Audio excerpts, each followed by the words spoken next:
Hello and welcome back to B9 Productions. Today we have a special guest and I will be talking with her about visa immigration, and I'll be talking about the Amnesty, how my parents became naturalized in '86 through Reagan, and we'll just talk about how she came to the U.S. around the same era and how it was different. Let me introduce you guys to my guest. This is Sidra. Hi. You want to tell us a little bit more about yourself? What's your home country and when did you come? Yes, so my name is Sidra, and my Swiss name, or my original birth name, is Jacqueline Herzog. And I came to the States in 1988, and I came to Greenwich, Connecticut as a nanny, as an au pair. And I got a 6-month visa at the time, and ended up staying and had a short period of time where my visa ran out, and that was also the time when I fell in love, and our best option for me to staying here was getting married. So in 1988, December 17th, I got married in New York State. And then when you did naturalize, like get your resident card or your The green card. And your social and everything, that was that same year, well the following year because it was in December. Yeah, it was the following year. I think But I it was made finally easy got my green card. It took about 4 or 5 months to get But it that. was made easier, facilitated through marriage. Yes. And he didn't have to send for you or anything like that. It was just she's already here, we married, Yeah. and then filing the paperwork afterwards. Yeah, yeah. Yeah, it was not too hard of a process. I mean, I had to prove that we were in love, but they interviewed us separately. What kind of toothpaste does he use? What kind of habits does he have? We did have a little bit of that interview. Okay. And also, I think at the time, because it was 1988 compared to now, I would say it was a lot easier at that time to do that process. And I did not have to prove that I have money in the bank or anything like that. Okay. So I'd like to share with you about my dad. My dad was born in 1947, and ever since he was 13, he would cross into the U.S. illegally. Well, around the same time, his mother married a U.S. military man and offered to adopt him, and my dad said no. So my dad would come into the States and work illegally, farm work, and then eventually got into construction and framing, or did cabinets for a while in LA. I would, like in the winter when there wasn't crops. And then he got into construction underground, and then construction for curb and gutter and sidewalks for subdivisions in San Jose. He divorced and then went back to Mexico for a little bit. Came back in '79, and then that's when he met my mom in Escondido. My mom came here just like you with a visa because her brothers were here, so they had the money to fund the visa for her to come. She attempted high school, but she was here as if she would have came earlier, she would have learned the language easier, but high school was too hard and it didn't fit. So she started working and moved down to my aunt's house in Escondido, and that's where she met my dad. My dad was her husband's best friend. So they were literally in the same household, and it just happened. But my parents met, and my grandfather, Charles McCoy, when the Amnesty came, you needed letters saying from U.S. citizens that said, I know him, I've known him for X amount of time. Like it had a requisite of what the letter had to include. You weren't familiar with that, or have you ever heard of this? I have heard of it, and I've also heard of it that at the time, if I would have wanted to come without being married, or if I would have wanted to stay, I would have needed a letter also saying that I can perform a job that nobody else in that area can do. Okay. And some form of why I was needed here. Okay. But something you said before that I'm curious about, my visa was free. Okay. So I did not have to pay for a visa. I believe my mom did. You have to, because it's Mexico, even to this day, only wealthy people get to come on visas. Because if you're wealthy, you have less chance of leaving all of everything you have in Mexico to come here. Right. So you will go back to Mexico. And someone that doesn't have the funds is more likely to overstay because they can gain funds here. So that's why the caveat is there now. So my dad crossed illegally. He'd get deported and come back the next Monday. Like get deported on a Friday, back on Monday. And he did this like it was a game. He was like from the age he was 13 until the age he was like 22. He was just jumping around from farm to farm. His mom bought him a car and he was just driving up and down following the harvest. So now I'm curious, where did your dad come from? Was he in Tijuana or where? Yeah, that's where his mother was, okay, yeah. So he could easily come over to Porter. So they're from Sinaloa, but my grandmother met her husband, my grandfather, there in Tijuana. And she worked at a fancy restaurant, and it was like not like a nightclub because it's like a dinner and a show and like there was dancing. Like it was the 50s, like it was some gala stuff, you know, like everybody would get in their best dress and go south of the border and have a great time for cheap. And like Al Capone is the one that set it up that way. Like the luxury, like resorts and everything. And it just took off from there just like Las Vegas did. And it just was cheaper to go to Mexico than Las Vegas. So my grandmother worked in Las Vegas and so did her sister. And they both were married military men, Charles McCoy and Lester Abbott. So they came to the States and they helped a lot of their family come. They would, either when they got to this side of the border, they'd have a place to stay while they situated themselves. And when they needed letters, like my parents, Charles McCoy wrote I believe Charles wrote my mom, my dad, and then my aunt and my uncle, that they all like knew each other and they all worked for him or they all did stuff around him and they were all family. So he wrote letters for all of them, and that's how they were naturalized. Okay. So it was, I don't know, other than his letter, I don't think they had another letter. It might have just been one. So when you get amnesty, is that something then you get a green card for 10 years as well? So my dad, because he had been here since a youth, and it was his stepdad and his mom, and he had a whole life here in the U.S. He was just ignorant about how he went about it.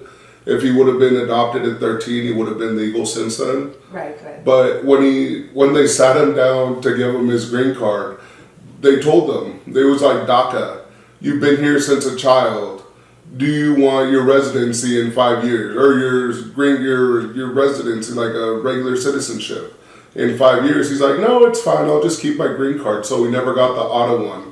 To this day, my dad just has a green card. It just still has a green card. Never became a citizen, and they offered him an auto one because he'd been here since a youth. Oh, and he said no, and he has to renew it every 10 years, right? And pay like $600 or $475, whatever. And I think citizenship is $600, $200 more. He has to go to Sacramento to the consulate. Or to the Homeland Security. Yeah, no, to the Mexican consulates.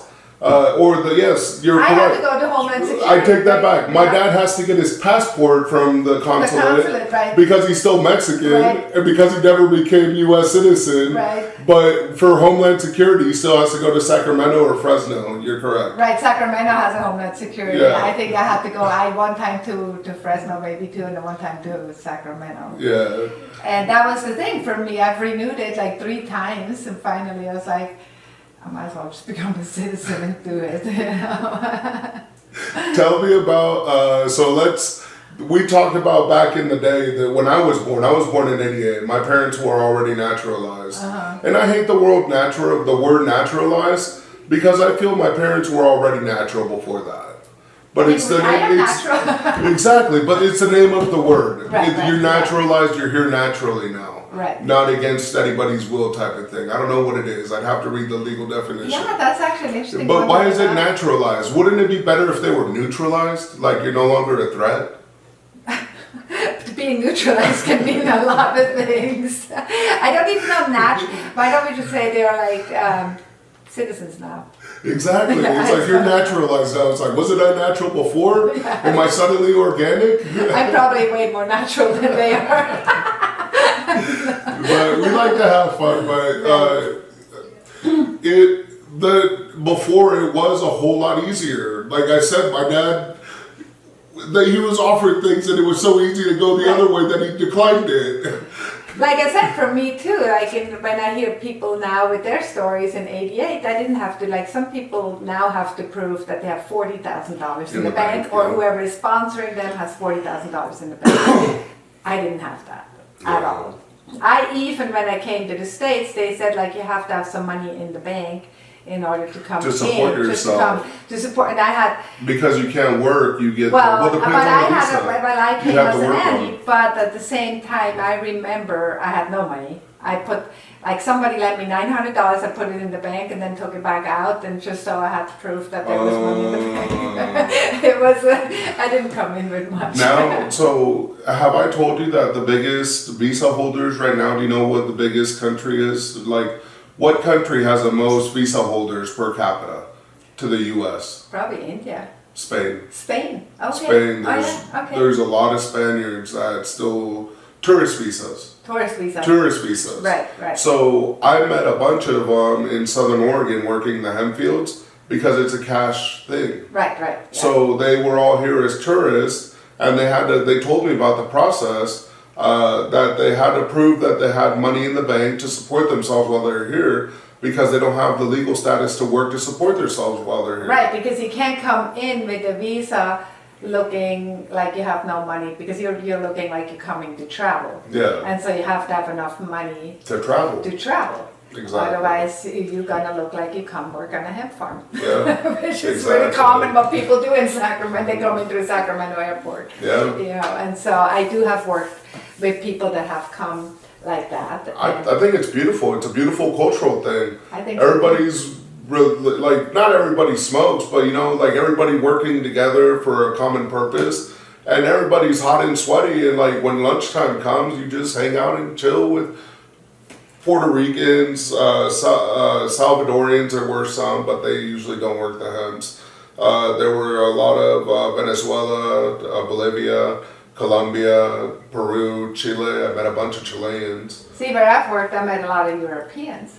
They A lot all of look people like from you. Sweden, from They all Norway, look like they you. all look like They all look like you. I was the darkest one on the field. Right, they were all whiteys. They But were. I think what happens in Europe, what the opportunity with that was at a time, was that in Europe it's very hard to just get like jobs like that. Yeah. Because in Europe, or in Switzerland anyway, you're pretty locked into a job. You don't just You do a get placed 3-month through stint careers, and right? then you go travel. You're in careers. Yeah. Or you're in, most people start that by the time they're 18. They're in Yeah. a From full high school job. sometime even. Yeah, well, because by us, high school ends, basically our schooling ended at 16. And then most people, like people do college here, most people there do trades. Trades. Exactly. And then you have your trade, and then you go off and work in your trade. But you get 5 weeks paid vacation. You know, I had a and friend all that was Swiss. You did? Yeah, a foreign exchange student. I played football with him. He was in my chemistry class. I never once did math and chemistry. We would do the experiments together, and then he'd sit down, hunch over the thing, write it all out, turn it in, we'd get perfect grades. And you didn't do the math part? The teacher would teach it to us, and I could do it for the exam, but I couldn't do it at the speed he did and get out of there before the period was done. Uh-huh. But no, he came here. So this was '06.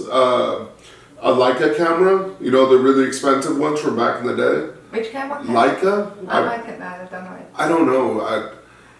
It's the same one from the movie Euro Trip. Leica?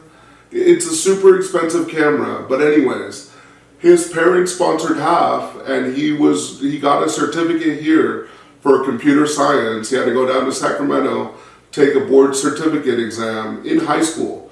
Got that board certificate exam, worked around town, got a couple of like IT jobs, fixed a couple of computers, sponsored half. He's like, my parents are sponsoring half of the computer or the camera.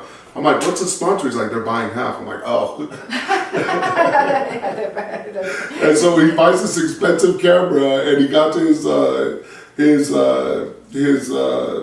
licensing. And then when he went back to Switzerland, he had the U.S. licensing, and it was more valuable than the one they had there. And then he went into the trade there, so he had 2 of them. And then if you ever wanted to come back here, you had to hear as well. Mm-hmm. That guy was probably one of the smartest guys I've ever met. But you know, the interesting thing with a lot of jobs in Switzerland, particularly, most of those jobs you have to speak English. Yeah. So even though English is not the spoken language in Switzerland, we speak Swiss. His dad was an English teacher. Okay. He spoke Swiss German, German, and English. Okay. And Swiss, of course. And Switzerland is like the Swiss language, that what we call Swiss is Swiss German. Oh, okay. But then there's also French. Okay. And it's also a little bit of a different dialect than France. And then there's also Italian and Romansh. So we have 4 national languages. Oh, wow. But I guess the, what's it called, the trades language, or the language that deal with politics and all this, it's all in English. Oh, okay. So a lot of the bigger jobs now, you have to It's speak English based. Mm-hmm. Okay. Yeah. See, we learned. Yeah. I'm never Yeah. going to Switzerland. So, Maybe to travel. I think it'd be neat. I think it's great. But I think it'd be a little too much like heaven, like just be surrounded by tall white people. There's not all just white people. I'm joking. But I was just there and actually. I'm being stereotypical of like an Alpine mountain, everybody's just tall and well, white. it's not Sweden, so we're not as tall as the Swedish, remember? Oh, it's Sweden not- and Switzerland, we look Oh, we Sweden look- and Switzerland, I'm confused. Sweden and Switzerland, we look very Switzerland. different. The Swedish are the tall blonde people, they're more the Viking people. I happen to be blondish, but we're more like, look, a lot of people are Italian, you know, we're like right on the border of Gotcha, Italy. My dad is okay. Italian, so, or is Italian. And, but what's interesting in Switzerland is like when I was just there 3 months ago, is it is so diverse in language and there's so few people that speak actually Swiss. Yeah. There's like so many people from the Middle East Yeah. and from, well, basically a lot of people Middle East and Africa. And so we have actually a lot of people that don't speak fluent Swiss at all. They speak barely fluent German. Yeah. And so they hear all kinds of languages, all kinds of skin So colors your around country you. It's has pretty- 4 national languages. Yeah. You know how many the U.S. has? One. No? We don't have any. You don't consider? We don't have a national language. Oh, no? Baby, the U.S. does not have a national language. We don't have a recognized one because we appreciate diversity. Oh. But Think people, of all. but people, they speak automatic English when you That go, is when you our. listen That to is politics that is and all our. this stuff. That it's is all like our English, official right, language, right. like you're Yeah, saying. yeah. But it's not our national language. Right, right. Like Mexico has the national language of Spanish. Spanish, right. But then it recognizes like 36 different dialects. Dialects, yeah. I So mean, it- Switzerland has dialects too, like Yeah. crazy. I mean, we only have 8 million people with 26 just German dialects. You know, Oh, so, okay. yeah. But it's interesting when you like listen politics there, if the Bundesrat, the main guy, if he speaks, that is in German, High German. Because High German is how you read and write. The Swiss is just a dialect, how we speak. And there's Okay. lots of different. That is so neat. Yeah, it's a very, Everybody very came interesting and with left the something, language. huh? Yeah, they're all, it's a whole hodgepodge of language and everybody speaks a little But bit. it makes you so worldly. Like we were just talking about English here. Mm-hmm. And people hear another language here or an accent and they're like, learn it. Like it's always learn English. It's like, why? It's not our national language. Right. I It's do just the I do natural feel one. like though I am definitely I always felt like please learn the language of where you go to. It's You know, it's when I went polite, to but Peru it, or when I go to Mexico, at least I try to speak. But 5 Mexico, words. look at all the whole thing about Mexico. If I were to go to Mexico and try to work there, I'd work at a port city because I speak English. Right. Think of all the video production I could do, like sticking GoPros on people and then editing it real quick, sending it to them. But you don't have to. And I have no shots at anybody that doesn't speak other languages because there's translators that there's headphones, glasses, headphones. You speak and it translates Well, for that's you. now, but that Yeah. wasn't 40 No, years ago. no, At all. you had to be a You have your dialect. like dictionary. Yeah. Look at All right, let's get back on track. We covered the amnesty, how easy it was for my dad to come and go from Mexico because it was just relaxed back then. And he was a farm worker. They wanted him here. Right. So, it was for the cause. And we also covered how you became a nanny and you were brought with the visa, overstayed it. Let's call you an illegal for a second. And then a little illegal for a little bit, and then you married and became naturalized. Let's talk about all of that if it was now. Could you have overstayed that visa? Oh, well, it depends where I live. You could have. I could have. People are still doing it now. I could have, but what I don't know is how does it look like now that, say, like if you were now overstaying your visa 6 months and then try to get married. Yeah. Because then they find out that you've been here for too long. What happens then? Yeah. I actually don't know what happens then. Because for me it was then like, okay, and now you're here in the office and we're signing papers and you're in the process, you have applied, from that on you're legal. Yeah. Or at least I'm not going to be able to just be, temporarily legal, I guess. And then also the year before 2024, I realized that my green card was expired. And I thought it was still good, Exciting. but it was expired. I was like, and all this stuff was going on. The thrill of life, will Trump get me? Totally. I'm like, oh no. And then I was like, what am I going to do? Because first of all, I didn't want to be, it's one thing to be deported, but it's another thing to be in holding camps. Yeah. I'm like, you guys want to buy me a ticket to Switzerland? I can deal with that. Even I'd go. Yeah, right. Just make sure I have enough money to come back. But then the whole detention centers and all this stuff, and just the way people have been treated, became very scary. It is become really polarized. And just this morning, I was reading about a farmer that voted for Trump, and they came to his farm twice now and are taking his workers, and his farm is struggling. No one's coming to his farm because it's already been raided. Right. And he doesn't have the workers, and no legal people want to work for him. Legal people. Right. No white person is going to work his farm. Want to work the farm like that. And the reality is this, that the other sad coin of that is that a lot of farms, because of that, are failing. And they're losing money, and they were already losing money. And it's all being bought up by big corporations. Yeah. So now we're having more businesses go to big corporations, taking more away from independent people. No more mom and pops. Yeah, which then is reducing the quality of what we're living with. Yeah. Because everything becomes like this mass production, which takes away the health of the small economy. Yeah. And I think now what it looks like, even for me to go through my citizenship, ended up being fairly easy, way easier than I thought, because I have 3 kids with 3 men, and that at one point was like, oh my God, I'm not going to apply, they're not going to like me, because in Switzerland at the US Embassy, one of these women there told me, we don't want people like you in our country. So it took me actually a while to get back to the States, because my youngest was born in Switzerland. And because he was born in Switzerland and I was married to his dad, he was only Swiss. So it took us a process with him to come back. To give him. And I was told, we don't want people like you in our country. But then we ended up coming actually back with him with a tourist visa. Wow. And got his green card in Phoenix at the time. And of course he became a citizen right away because his dad is a citizen, so that wasn't that hard. But just a general, for me, like now coming when my kids were already grown up, my youngest has just turned 23, they didn't ask me about my kids anymore. I didn't have to say anything about my kids or who I was married to or how that whole a little bit unconventional situation went in my life.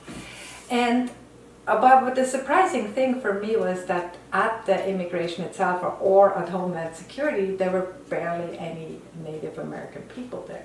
Native U.S. Native U.S., North America or U.S. people. You said it's a lot of immigrants It's a lot of immigrants with big accents, bigger than mine. Outside we were talking about you going to Switzerland with the wrong green card. Oh yeah. Tell me that one. So I went to Spain. My dad lives in Gran Canaria, Spain, and I went with my 3 children.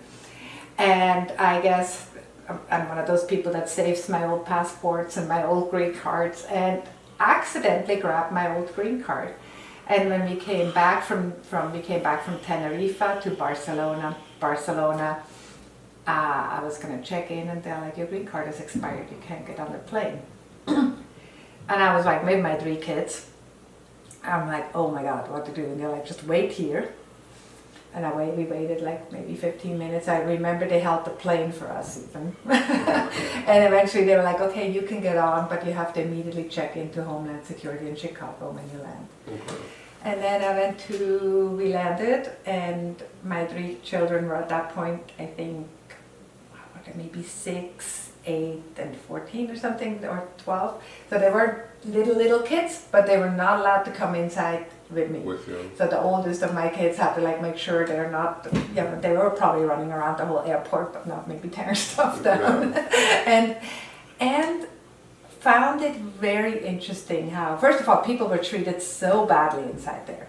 It just with an attitude, like somebody, they're like, don't have your phone on you, and somebody took their phone out anyway. I mean, that maybe it wasn't supposed to do that, but the officer just came and ripped it out of his hand and just was they were very rude and very inhumane.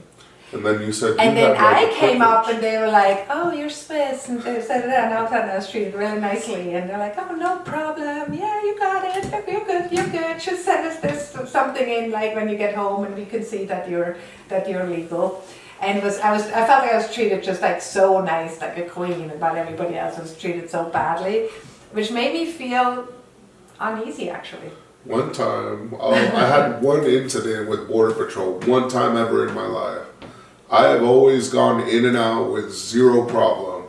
But one time I was on informal probation and nobody said you can't go out of the country, nothing. They just said you're in informal probation and it doesn't really mean anything. So I went with my family, crossed over, took my dad to a taxi after we had tacos, and then walked back across.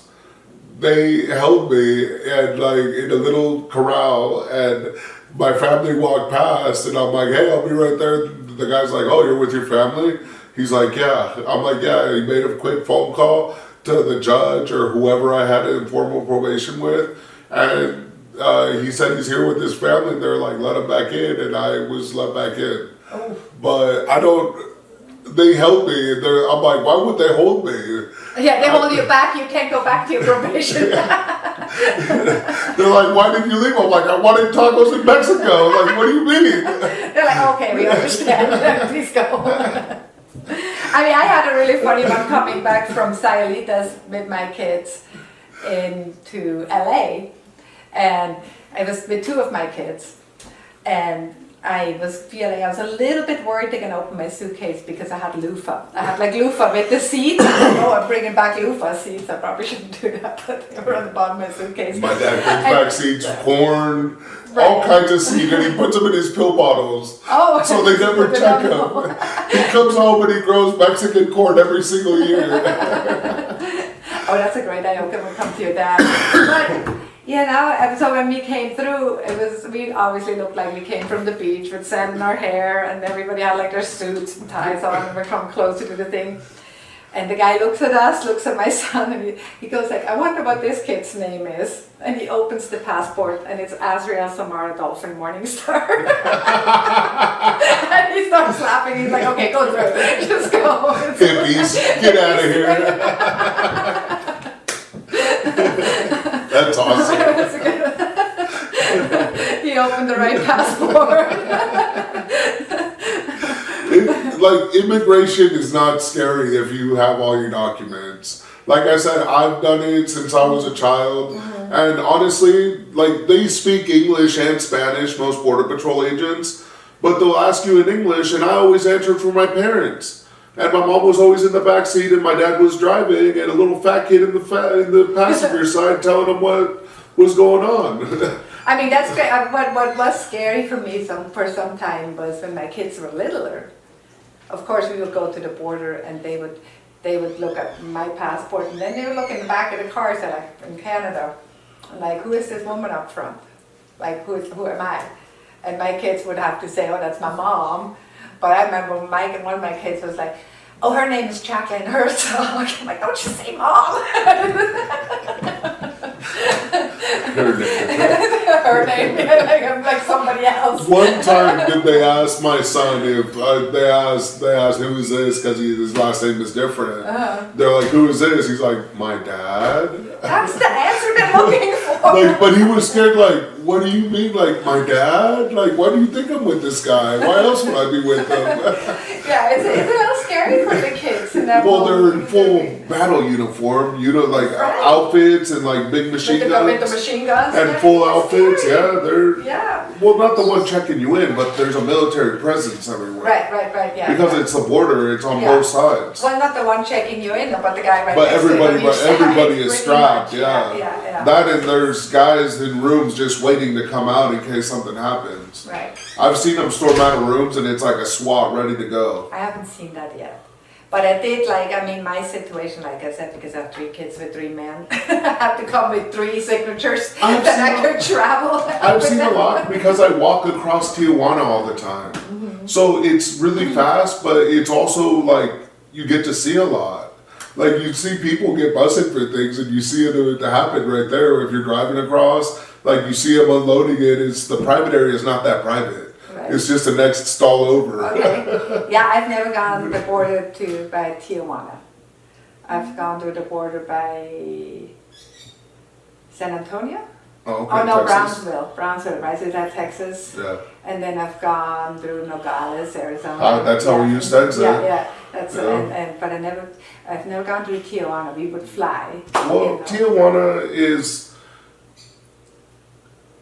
it's a destination, like, you don't want to go to Tijuana unless you have to. Unless you go to the dentist. Like, exactly. Like, if you live anywhere in the area next to Tijuana, there's all kinds of benefits of crossing over.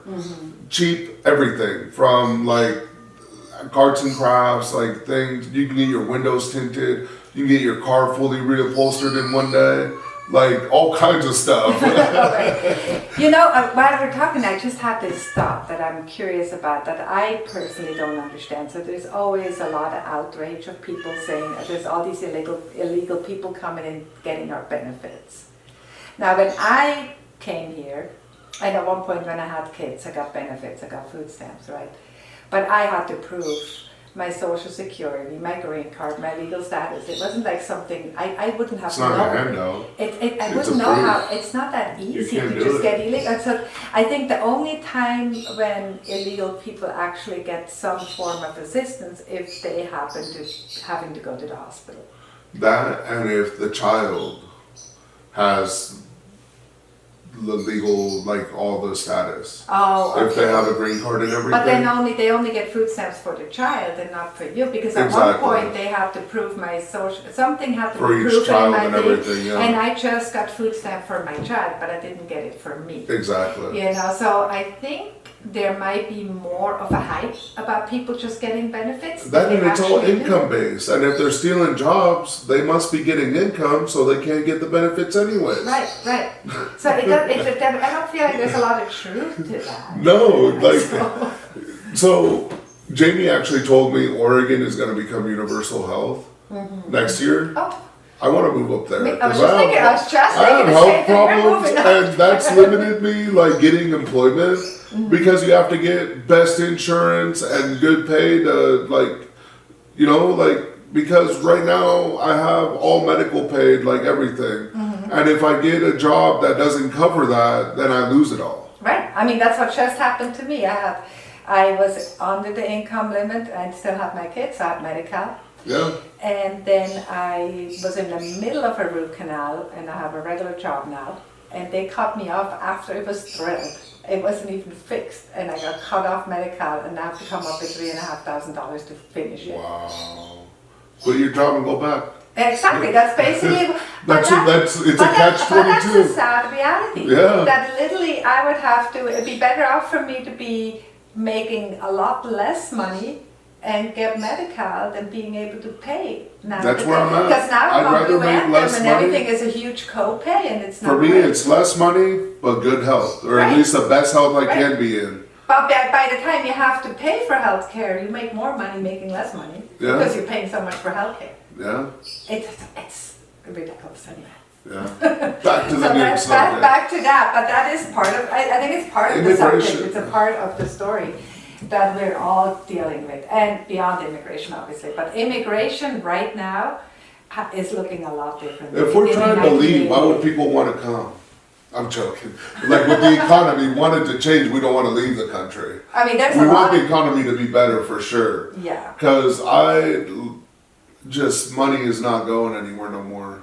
well, absolutely. not. Groceries, So gas. in Switzerland, groceries were like half as much as here. In Switzerland. In Of all Mexico, people, but people in Switzerland, they make a lot of money. I could go vegetarian, like live fruit, veggies, like fresh fruits and everything. In a 1 month, it would probably be $200. Yeah. And I'm talking like feeding me like an ox, like just a bunch of greens in all kinds of ways. And it would be fresh and healthy, and it would be dirt cheap. Right. And meat in Mexico is still cheap too, Yeah. because there's a lot of farms. I mean, the same Eggs, in Peru is super so cheap. cheap. Yeah, yeah.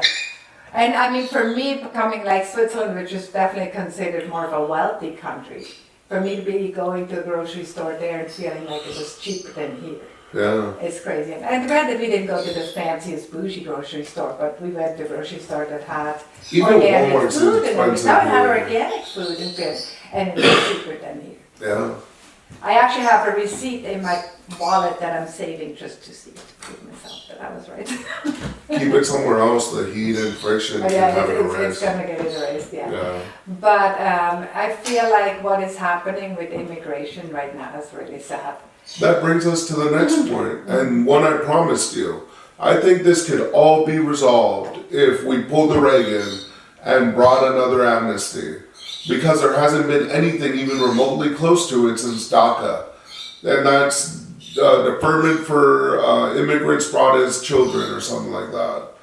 So there hasn't been any amnesty? At all since when? '86. Since 86, that's like when your parents came, basically, Yeah. that was some of the last people that got And amnesty. now so the only way people become legal residents now is you come here illegally, apply for a visa through marriage or just Or see if you travel. can or whatever.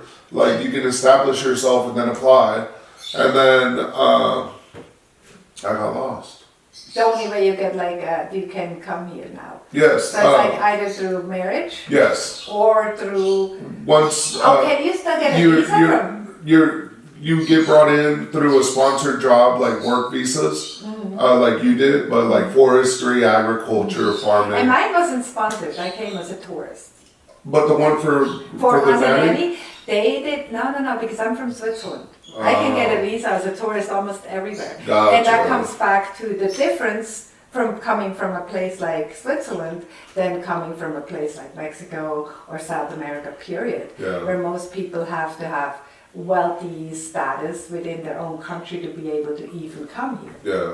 Which to me, that is completely different. I just had Oh. to apply for a visa, didn't even pay money, and here you get your 6 months, you're going traveling. So once you're established, if you are legal and you're established and you have children, there is a process where you go to attorneys, like naturalization attorneys, and they cost you a lot. Like it's usually $5,000 to get started, and every time they call you, it's another big chunk. And they file a bunch of paperwork and try to get you in legally because of familiar ties. Okay, your family ties. So in the 90s, my uncle brought my grandparents due to familiar ties. I can support them, they'll be here with me. And then they retired here and got all their pensions even though they never worked here. They got minimum disability, or SSI, but they still got it because of their age and they were residents. Okay. So they retired to the US even though they worked their whole lives in Mexico. Okay. My grandparents were really privileged because So of they their... did they get from both? Mexico didn't have pensions back then. Oh, okay. Yeah, Mexico didn't have pensions back then, and my grandfather was a farmer. Never paid into anything. Right, yeah. Yeah. So... I mean, that's what we're looking at right now, right? It's like I heard there's something happening that we might not get our pensions, and I've been paying in. Yeah, and it's... And lately I've been Because paying a lot. Yeah, the bank is not holding up its end, and we're not taxing the right people. Yeah. And there's even been reports, I can't remember who it was, but it was a retired senator and he was still drowning his $800. from the Social Security. But he gets to draw. But he's a very wealthy man, but was still drawing on the Social Security. Oh, the 800, and even though he has month. like a few millions in his Yeah. It's just like little details The like sad that. thing is that that money should have never been touched, obviously, because it's Exactly. not theirs. Yeah. It's not money that was given to them, it was money that's given to yourself for them to invest Oh. in, so it could be applied to the economy now, with hopefully, yeah. So, And my dad's got millions in there, or 100. I can't remember how much he had. It might have been like 7 million contributed over his lifetime because when he became naturalized, they tracked all of his fake socials because he used one name his whole life.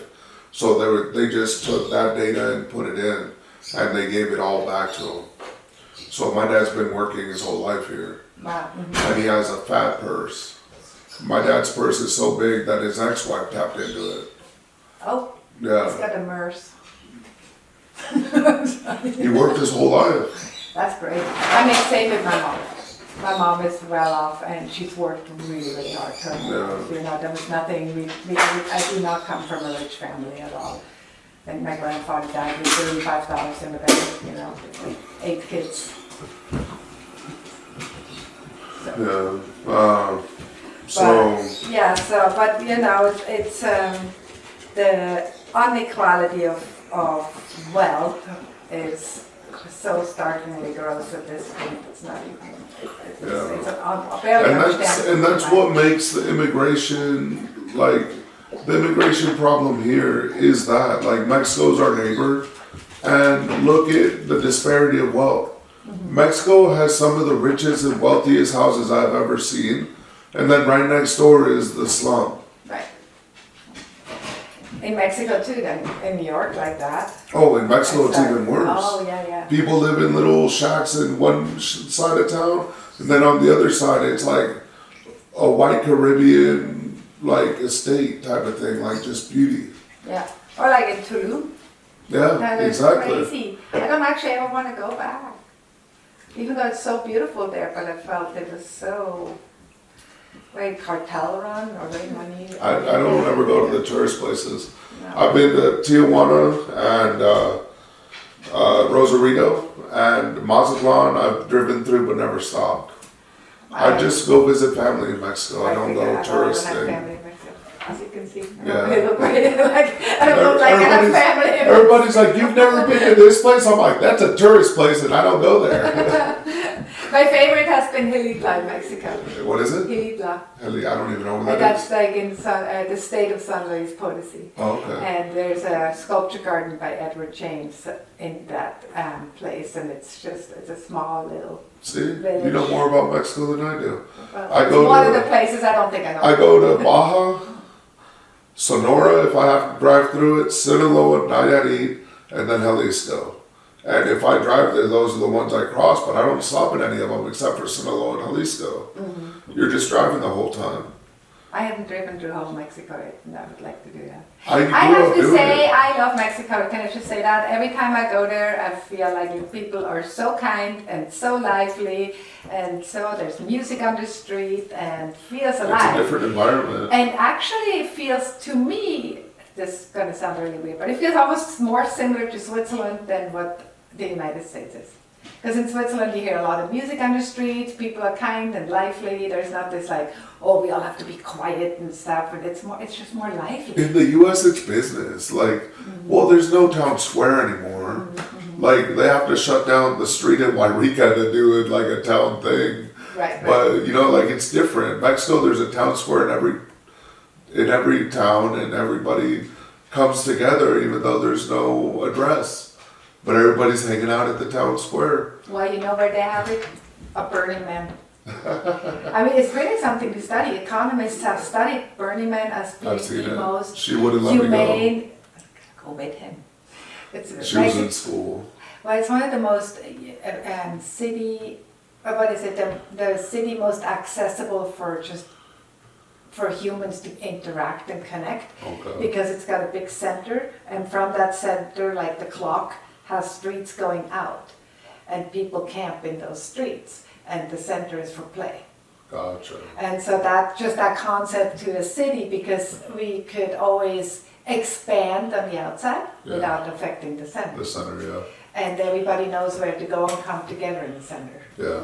Which it's true, it's really missing with a lot of cities in the States, where it's just very square. And it used to be like militias. Like my mom's hometown, it has the people's town, the square, like where the ladies go. And then it literally has the plaza of arms, like where everybody would come to arms and then go fight. Oh, so they all go, and there's all the stuff is there to get armed?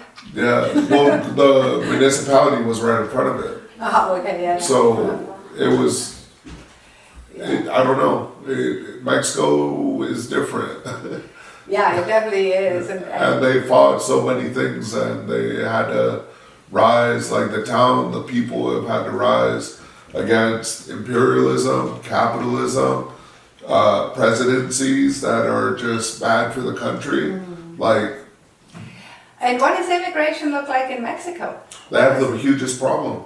Yeah, so There's Chinese, Japanese, there's people from all over the world that'll go to Mexico, work enough to be able to pay the coyote, and then they come to the US. Or they start in Mexico, love it, and stay because they learned Spanish. One time my brother came up to a sushi chef and spoke English to him, and the chef said in Spanish, "Hey brother, I'm Mexican just like you." a Japanese. So what is the process if one wants to become a Mexican? I think it's just as rigid. You have to apply for It's just as citizenship. rigid, right? Yeah. Because Switzerland is just as rigid. Well, It's pretty U.S. rigid. citizens are trying to become citizens, and they won't let them because then they'll buy up all the land, and then Bill Gates will own all of Mexico. Right. So Bill Gates is buying everything there too. No, Oh, you said he's buying everything here. yeah. But they're wanting that not to happen. U.S. You have to be a national to buy in Mexico. Right. You cannot own land unless you're a national. So there's corporations that hold land through nationals, like they just specifically to use their name to hold land, and then the corporation runs whatever they do in it. Like factories, Right. they have to rent the land. Factory will have like land through a national and through a then they national, come and- or they have to buy it or rent it or whatever. But yeah, they can't own it. It might be their money and they're holding, but it's through a national. It's really weird. Mexico is defending itself. Yeah, Just like Hawaii did against capitalism. Switzerland is trying because they're neutral, so they have a lot of war refugees. And with all the war that we're waging right now over there again, It's just it flooding makes people. like a lot of people have been coming in as refugees, and there has been a law that they have to accept the refugees, except they don't have any more room. Yeah. I mean, Switzerland is so packed with people. Everybody has immigration problems, and But There's I no- find it sad that a country like the United States can wage all these wars or even threaten Displace to people and annihilate a everything. whole country, and then saying we're not taking any more immigrants. Where look at all this land. You don't see anything like that in Switzerland. That much land without people on it. And so they have so much room here still. Yeah. But everybody has to go to the other countries, which is already full of immigrants, while the United That States were is laughing possibly in their face, displaced. or what is it? Yeah. It seems so bizarre to me, actually. no, you're right. It's like the war on drugs. The U.S. wants them, so they come through Mexico and Canada.